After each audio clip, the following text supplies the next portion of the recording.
Hey Richard, how you doing? All right. So I was reading through your writing, very, very effective. I think it's a really great practice for students to get in the habit of describing and defining their intent, um, their intent as well as their conceptual approach. It's important because as a designer, you're going to be asked to clarify your design decisions basically for the rest of your life by either art directors, creative directors, collaborating designers, or even clients.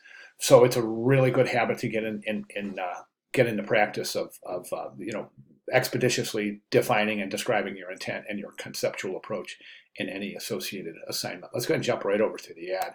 Got the ad up right here. It's a great job. Really, really, really nice job here. Um, Couple of things I mentioned is that little kind of that little white area. Now I know in your writing you describe that as being intentional, and I just I'm going to zoom in here a little bit. I don't think you're going to see this on your yeah. There's definitely a white ghosted outline on that. So yeah, that's I mean I it just doesn't look natural. I know that it's at a distance here, but the whole idea behind image composite, and that basically that means adding images to pre-existing images, is that they look completely natural. If there's any indication that it's not, the viewer immediately knows that it's photoshopped, and it runs the extreme risk of losing credibility. So specifically in advertising, I mean, we've all seen those really bad photoshopped um, ads that are just obviously bad craft, and all of the credibility just seems to get shot when we see that. So for that is the reason why I recommended that this be a little bit more natural to the scene itself, and I still think it is. I still think that white outline is very, very much indicative of digital editing. Other than that, I think the layout is great. Good job with the reflection and the fireworks. Um, I think it's a great ad. I really do. There's a couple of things we can do to improve the ad. Let's get into that right now. So first and main thing I think is the lack of alignment in the ad. So we have Celebrate 2000, then we have over here a subhead, then we have an indent in the subhead, then we come back to the logo, so watch my cursor. So we end up going like this, boom, boom, boom, boom, instead of straight down the line. Then in addition to that, you've got alignment here, which is great. But again, the eye goes from here, read this, then here, here, here, here, here, here, here. Notice how I'm ping-ponging back and forth. You don't want that in a composition. You want the eye flow to be smooth, something like this, something like this.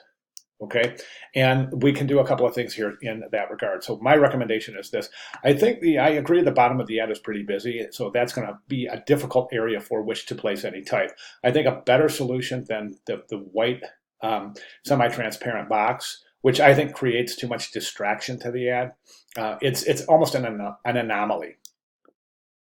So you're only using it once, and therefore it creates a little bit of a distraction in the ad, being that it's something that is. It's like the Where's Waldo thing. You know what I'm saying? It's like, okay, this is used here, but it's not used anywhere else. So why is it used here? So I think that it just creates a little bit of separation too. My recommendation is to remove that box, place the logo in the lower right-hand corner. Um, so that is going to, and you probably are going to end up having to use the logo with the purple background, the purple box, for legibility. But anyways, then what you want to do with the address is you can take the address and you can span it across the top of the ad. That would entail bringing the headline subhead combinations down, and we'll talk about that in a second. But you take the address and just span it across the top of the ad. We've seen examples of that. If you want to see some examples, go ahead and jump over to the course announcements and take a look at some of those examples there. So then we move Celebrate 2020 down a little bit. Start about right here or so, right where the baseline is. Give it a little margin area on the top. Then a new year, a new year, a new you. I would put that on one line, just directly across there. Celebrate 2000, a new year, a new you. A new year, comma, a new you.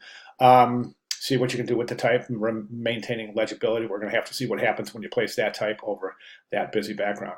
At that point, I would just come down. Now, Celebrate 2000 is centered, and that's fine. Move it down, and then take that subhead combination and align it with the E instead of the C. I think that's going to push it too far left. So you align it with the E, then follow that margin all the way down the line. So we have this. We have a new year, a new you. Then we'll take this type right here and bring it right down here and align it still. Okay, then move this logo down here. All right, that's going to redistribute the weight. It's going to make for a more balanced page because it's going to counter this weight over here by pulling some counterweight right over here.